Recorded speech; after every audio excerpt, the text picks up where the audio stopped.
এইভাবে কি আন্তর্জাতিক মানের বাংলাদেশের ইতিহাসের সবথেকে গ্রহণযোগ্য নির্বাচন উপহার দেওয়া যাবে? যার স্বাস্থ্য বিষয়ে ন্যূনতম নলেজ নাই, বাংলা বিভাগে পড়াশোনা করে এরপরে ব্যাংকের ম্যানেজার হয়েছেন, তিনি আজকে বাংলাদেশের স্বাস্থ্য উপদেষ্টা। যে দলের এখনো পর্যন্ত নিবন্ধন নাই, সেই দলটিকে আজকে ডেকে নিয়ে বলা হচ্ছে সবথেকে বড় দল। এখনো পর্যন্ত এই সরকার স্বাস্থ্য খাত এবং চিকিৎসা খাতের কোনো পরিবর্তন করতে পারে নাই।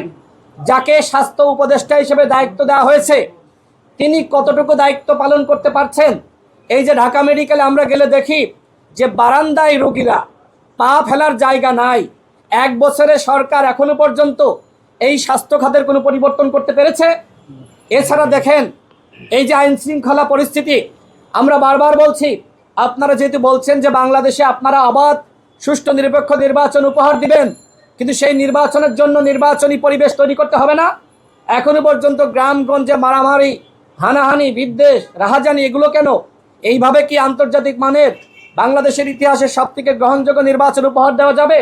যাবে না। সুতরাং সরকারকে বলবো, এই স্বাস্থ্য খাত এবং আইন শৃঙ্খলার দিকে মনোযোগ দেন। আপনারা দেখেছেন এই মাইলস্টোন কলেজে যে দুর্ঘটনা ঘটেছে, এইটাকে কেন্দ্র করে আমাদের শিক্ষা উপদেষ্টার অযোগ্যতা জাতির সামনে প্রকাশিত হয়েছে। তিনি গতকাল বলেছেন যে আমাদের সিদ্ধান্ত নিতে দেরি হয়েছে, এই সিদ্ধান্ত তড়িঘড়ি করে নেওয়া যায় না। কিন্তু আমরা লক্ষ্য করলাম যে উদর পিণ্ডি বুদর ঘাড়ে দেওয়ার জন্য একজন সিনিয়র সচিবকে তার ওই জায়গা থেকে সরিয়ে জনপ্রশাসন মন্ত্রণালয়ে সংযুক্ত করা হয়েছে, যেখানে শিক্ষা উপদেষ্টা নিজে বলছেন আমরা সিদ্ধান্ত নিতে পারি নাই। তাহলে কেন তড়িঘড়ি করে এই সচিবকে তার জায়গা থেকে সরিয়ে তাকে অপদস্থ করা হলো? এই সরকার এইভাবে আমলাদের, সরকারি কর্মকর্তাদের অপমানিত করছে, অপদস্থ করছে। আমরা সরকারকে বলবো, আমলাদেরকে আপনারা বিভিন্ন জায়গায় আমরা দেখেছি, যারা 14 সালের, যারা 18 সালের, যারা 24 সালের ডিসি ছিল, এসপি ছিল, আপনারা কি তাদের বিরুদ্ধে কোনো ব্যবস্থা নিতে পেরেছেন? আমরা আজকে দেখলাম এই যে কুখ্যাত খায়রুল, বিচারপতি খায়রুলকে আজকে অ্যারেস্ট করা হয়েছে। কেন এই বিচারপতি কুখ্যাত খায়রুল হককে গ্রেপ্তার করতে আপনাদের এত সময় লাগলো?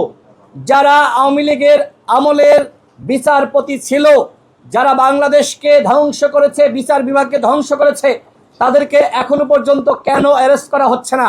কেন 14, 24, 18 সালের ডিসি, এসপি, ডিআইজি যারা শেখ হাসিনাকে ক্ষমতায় রেখেছিল, তাদেরকে কেন মামলা দিয়ে অ্যারেস্ট করা হচ্ছে না? যেই সরকার 1 বছরে এখনো পর্যন্ত দৃশ্যমান কোনো সংস্কার করতে পারে নাই। ছিনতাই চলছে, দুর্নীতি চলছে, অন্যায় চলছে। এই যে আমাদের দুদক কি করছে? সরকার বলেছিল যে আমরা প্রত্যেক মাসে উপদেষ্টারা, সরকারি কর্মকর্তারা, সচিবরা সম্পদের হিসাব জাতির সামনে দাখিল করবে। এই 1 বছরে একটি বার করতে পেরেছে? পারে নাই। বরং আমরা লক্ষ্য করছি বিভিন্ন জায়গায় তদবির বাণিজ্য চলছে, বিভিন্ন জায়গায় অরাজকতা চলছে, বিভিন্ন জায়গায় টেন্ডার বেচা কিনার নামে 10% কমিশন মন্ত্রণালয়কে দেওয়া লাগছে। এই জন্য তো গণঅভ্যুত্থান হয়নি, এই জন্য তো এত মানুষ শহীদ হয়নি। আমরা এই তরুণরা, আমরা নতুন বাংলাদেশের প্রত্যাশা করেছিলাম যে ডক্টর মোহাম্মদ ইউনূস, যার হাতে এই বাংলাদেশ নিরাপদ, যাকে আমরা সবাই মিলে সমর্থন দিয়েছিলাম, কিন্তু আজকে লক্ষ্য করছি ডক্টর মোহাম্মদ ইউনূসের বিরুদ্ধেও নানান অভিযোগ, স্বজনপ্রিয়তার অভিযোগ স্বয়ং হাসনাত আবদুল্লাহ নিজে করেছেন। এই যে স্বাস্থ্য উপদেষ্টা এবং বিভিন্ন উপদেষ্টাকে নিয়োগ দেওয়া হয়েছে, কিভাবে, কোন প্রক্রিয়ায়? যার স্বাস্থ্য বিষয়ে ন্যূনতম নলেজ নাই, বাংলা বিভাগে পড়াশোনা করে এরপরে ব্যাংকের ম্যানেজার হয়েছেন, তিনি আজকে বাংলাদেশের স্বাস্থ্য উপদেষ্টা। এইভাবে তো দেশ চলতে পারে না।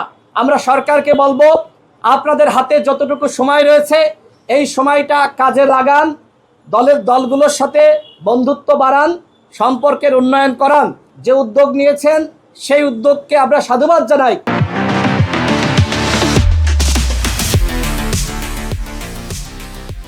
আমরা সবাইকে বলতে চাই, নতুন রাষ্ট্র গঠনে অবশ্যই আমাদের মধ্যে একতা থাকতে হবে। সরকার ইতিমধ্যে জাতীয় সংলাপ আয়োজন করেছে। আমরা যেখানে বলেছিলাম যে সকল দলকে সাথে নিয়ে আপনারা জাতীয় সংলাপ করেন, কিন্তু সরকার এই সংলাপের মাধ্যমেই একটি বিভাজন সৃষ্টি করেছে। আমরা শুরুতে দেখলাম গত পরশুদিন 4টি দলকে নিয়ে সরকার সংলাপ করেছে, এরপরে গতকাল 13টি দলকে নিয়ে সংলাপ করেছে। পরশুদিন কেন 4টি দলকে নিয়ে সংলাপ করা হলো এবং কেন বলা লাগলো এই 4টি দল বাংলাদেশের সবথেকে বড় দল? উপদেষ্টাদের পক্ষ থেকে এই ধরনের আয়োজনের আমরা তীব্র নিন্দা এবং ঘৃণা প্রকাশ করছি। গতকাল প্রত্যেকটা দলের একজন করে ডাকা হয়েছে এবং এর আগে 4টা দলের 2 জন করে। এই যে বৈষম্যের বিরুদ্ধে আমাদের যে লড়াই, আমরা লক্ষ্য করছি যে সরকার একতার নামে দলগুলোকে ডেকে নিয়ে তাদেরকে অপদস্থ করছে, বৈষম্য আরও বেড়েছে। এই সরকার পরিকল্পিতভাবে এইগুলো করছে নাকি সরকারের অযোগ্যতা অদক্ষতার কারণেই এইগুলো ঘটছে কিনা সেটি আমরা জানতে চাই। গতকাল আমাদের মাননীয় সভাপতি জননেতা নুরুল হক নূর বলেছেন যে দলের এখনো পর্যন্ত নিবন্ধন নাই, নির্বাচন কমিশনের পক্ষ থেকে বলা হয়েছে যে তারা সমস্ত ক্রাইটেরিয়া ফিল আপ করতে পারে নাই, সেই দলটিকে আজকে ডেকে নিয়ে বলা হচ্ছে সবথেকে বড় দল। বাংলাদেশে যদি 2018 সালের কোটা সংস্কার আন্দোলন না হতো তাহলে কি বাংলাদেশে গণ অভ্যুত্থান হতো? গণ অভ্যুত্থানের সময় আপনি দেখেছেন আমাদের সভাপতি অ্যারেস্ট হয়েছে।